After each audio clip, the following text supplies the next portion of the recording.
Hello everyone, welcome back again to my YouTube channel Pharma Solution. Pharma solutions के इस video series में फिर हम MCQs डिस्कस करेंगे, लेकिन MCQs डिस्कस करने से पहले, इम्पॉर्टेंट क्वेश्चंस डिस्कस करने से पहले मैं आप सबको विश करना चाहती हूँ हैप्पी फार्मासिस्ट डे, क्योंकि आज है 25 सितंबर और 25th सितंबर को सेलिब्रेट किया जाता है वर्ल्ड फार्मासिस्ट डे। तो आप जितने भी लोग हैं ये सभी मतलब फार्मासिस्ट हैं, तो वही हम सब के लिए इम्पोर्टेंट डे है। Happy pharmacist day to each and every one. तो अगर आपको ये मेरा वीडियो अच्छा लगे तो प्लीज़ मेरे इस वीडियो को लाइक ज़रूर करना और अपने मेरे चैनल को सब्सक्राइब भी करना और अपने फार्मेसी फ्रेंड्स के साथ शेयर भी करना। So let's start. Which preservative is not used in toothpaste? इनमें से कौन सा प्रिजर्वेटिव है जो टूथपेस्ट में हम यूज़ नहीं करते हैं? Methyl paraben, propyl paraben, sodium benzoate या नन ऑफ दी अबव?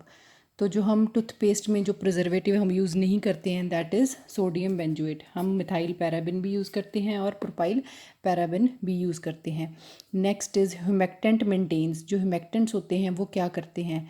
ये प्रेपरेशन का पीएच को मेंटेन करते हैं, ब्लड पीएच मेंटेन करते हैं, मॉइस्चर ऑफ द प्रेपरेशन या स्ट्रेंथ। तो हम किसी भी प्रेपरेशन में ह्यूमेक्टेंट डालते हैं, इसलिए डालते हैं ताकि जो प्रेपरेशन का जो मॉइस्चर है वो रिटेन रहे। To prevent the moisture means moisture of the preparation का मेंटेन रहे, इसलिए हम ह्यूमेक्टेंट डालते हैं। Next is rouges are called are meant for. जो राउजेज हैं that are meant for vagina, irrigation, application to cheeks to enhance face beauty और none of the above. तो जो राउजेज होते हैं ये होते हैं हम किसके लिए यूज़ करते हैं? ये हम चीक्स पे अप्लाई करते हैं to enhance face beauty. Next is wool fat is an example of. जो वूल फैट है वो किसकी एग्जांपल है? Absorption base, oleaginous base, emulsion base या वाटर सॉल्युबल बेस। तो जो वूल फैट है it is an example of, guess कीजिए आप सब लोग, जो वूल फैट है it is an example of absorption base. Next is all are the method of preparation of suppositories except. इनमें से सभी मेथड हैं स्पोस्टरीज के प्रिपरेशन के लिए, किसको छोड़ के? Hand rolling, levigation, fusion, compression. तो हैंड रोलिंग में भी हम स्पोस्टरीज के लिए यूज़ करते हैं, फ्यूज़न भी यूज़ करते हैं और कंप्रेशन भी यूज़ करते हैं। सिर्फ एक मेथड नहीं है स्पोस्टरी प्रिपरेशन का, दैट इज़ लेविगेशन। लेविगेशन क्या होती है? Wet grinding. Next is spans are used as. जो स्पैन्स होते हैं उन्हें हम क्या यूज़ करते हैं? Suspending agent, emulsifying agent, anti foaming agent या ह्यूमेक्टेंट्स। तो जो स्पैन्स हैं उन्हें हम यूज़ करते हैं as an emulsifying agents. Next is very soluble is a solubility term for. जो वेरी सॉल्युबल टर्म है is solubility terms from less than 1 part, more than 10,000 part, freely soluble या 10 to 30 पार्ट्स। तो अगर कोई भी चीज़ बहुत ज़्यादा सॉल्युबल है उसके लिए जो हम टर्म यूज़ करते हैं that is less than 1 part is very soluble और more than 10,000 part is sparing is insoluble. Practically insoluble is more than 10,000 part. Next is identify the phenol coefficient test. इनमें से फिनोल कॉफिशेंट टेस्ट कौन सा है? Phenol coefficient test basically हम disinfectants के लिए use करते हैं, डिसइंफेक्टेंट्स को चेक करने के लिए। कौन सा है? Rideal Walker test, Chick Martin test, crown agent test या ऑल द अबव। तो जो फिनोल कॉफिशेंट टेस्ट है वो है रीडल वॉकर भी है, चिक मार्टिन टेस्ट भी है और क्राउन एजेंट टेस्ट भी है। तो इसमें आ जाएगा ऑल दी अबव। तो पेपर में और 2-3 टेस्ट डाल सकते हैं, जैसे रीडल वॉकर हो गया, सिर्फ अकेला डाल दिया। तो आपको ये याद करना है फिनोल कॉफिशेंट टेस्ट है Rideal Walker, Chick Martin and Crown agent. 3 है Rideal Walker, Chick Martin and Crown agent test. Next is calamine lotion IP is an example of. जो कैलामिन लोशन है according to Indian pharmacopoeia is an example of suspension, emulsion, lotion या none of the above. Lotion तो ये है ही, तो it is an example of suspension. Suspension में क्या होता है, जो स्मॉलर पार्टिकल्स हैं वो with the help of suspending agent मतलब लिक्विड फॉर्म में होते हैं, तो ये calamine lotion is an example of suspension. Next is based on noise Whitney equation the order of dissolution of crystal form is. Noise Whitney equation के according जो order of dissolution है, rate है crystal form का, वो क्या है, stable सबसे ज़्यादा है, सब स्टेबल की सबसे ज़्यादा होती है, या इसके बाद अमॉर्फस की, इसके बाद मेटास्टेबल की, या सबसे ज़्यादा अमॉर्फस की डिसोल्यूशन है, फिर मेटास्टेबल की, फिर स्टेबल की, या मेटास्टेबल की, अमॉर्फस की, स्टेबल की, या इनमें से कोई भी नहीं। तो according to Noyes Whitney equation जो ऑर्डर ऑफ डिसोल्यूशन है फॉर क्रिस्टल फॉर्म इज, सबसे ज़्यादा जो डिज़ोल्व करती है वो फॉर्म है अमॉर्फस, इसके बाद मेटास्टेबल फॉर्म है, और इसके बाद है स्टेबल। अगर हम स्टेबिलिटी के तौर पे देखें तो जो सबसे ज़्यादा स्टेबल है वो होती है स्टेबिलिटी के अकॉर्डिंग, तो वो है सबसे ज़्यादा स्टेबल ये है, इसके बाद अमॉर्फस है, और इसके बाद मेटास्टेबल है। तो डिसोल्यूशन के अकॉर्डिंग सबसे ज़्यादा अमॉर्फस फॉर्म की रेट ऑफ डिसोल्यूशन होगी, उसके बाद मेटास्टेबल की, फिर स्टेबल की।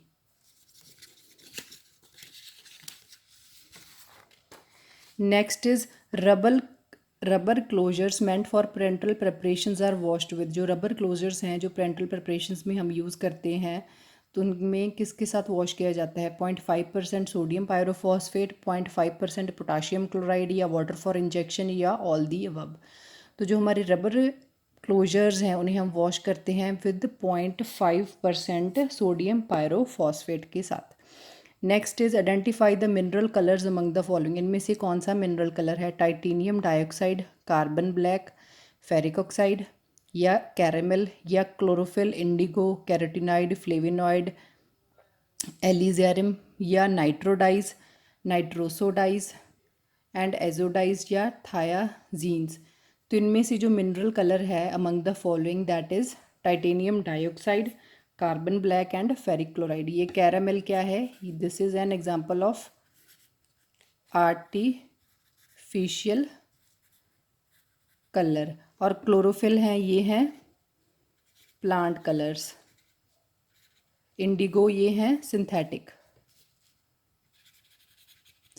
कलर्स।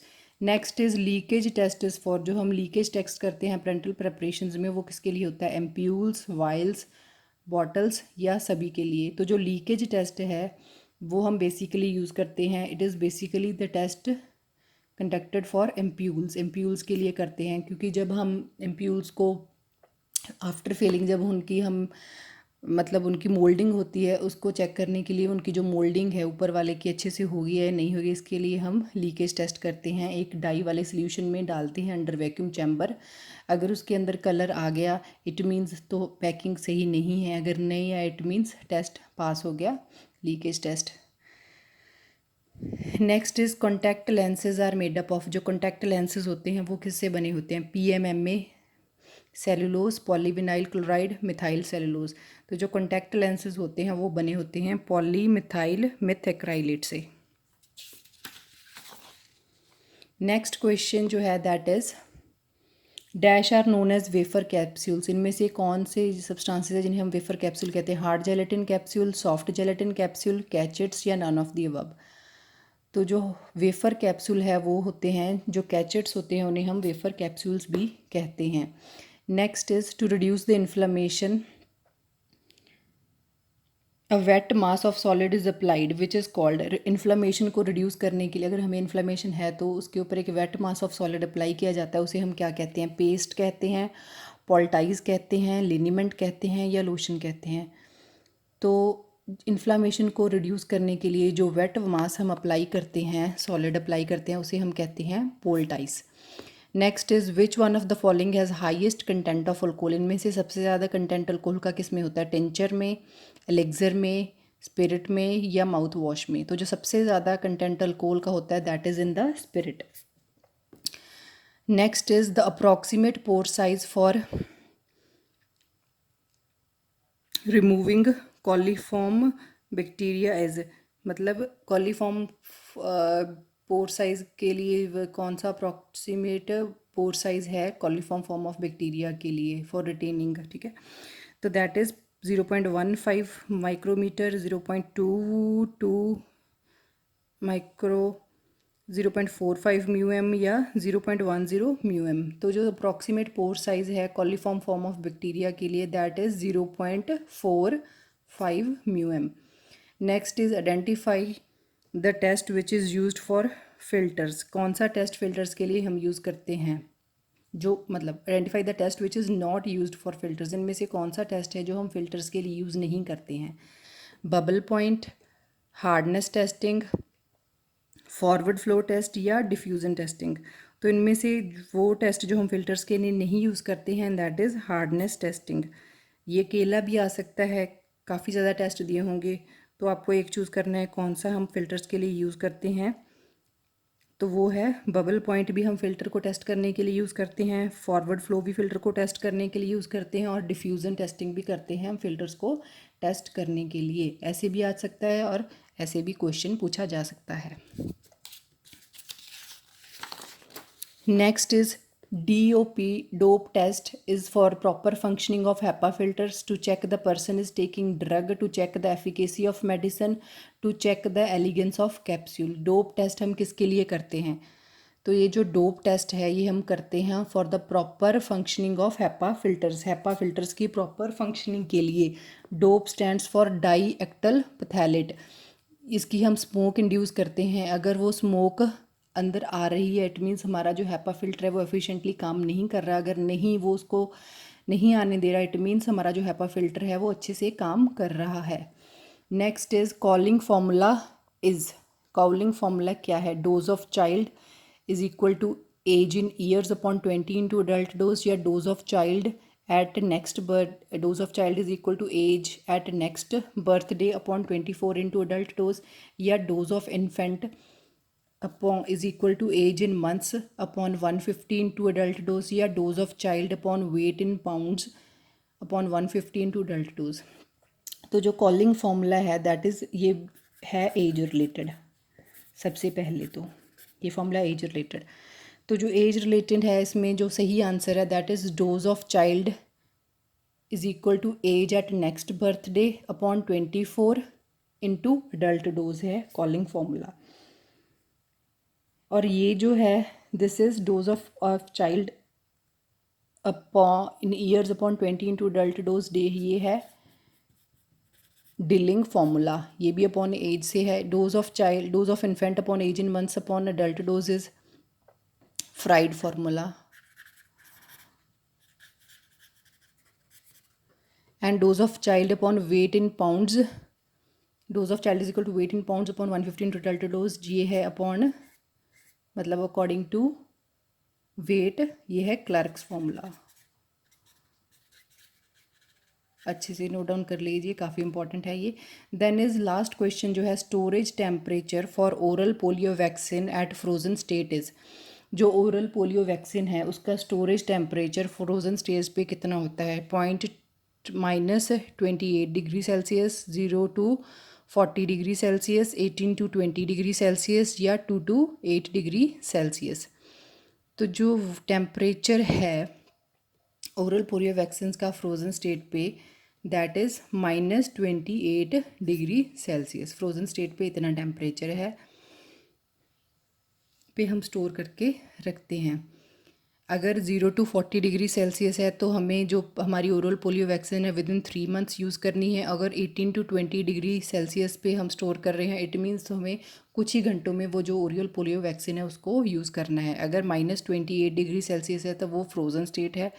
इसमें हम 1 साल तक ओरल पोलियो वैक्सीन को यूज़ कर सकते हैं, रख सकते हैं।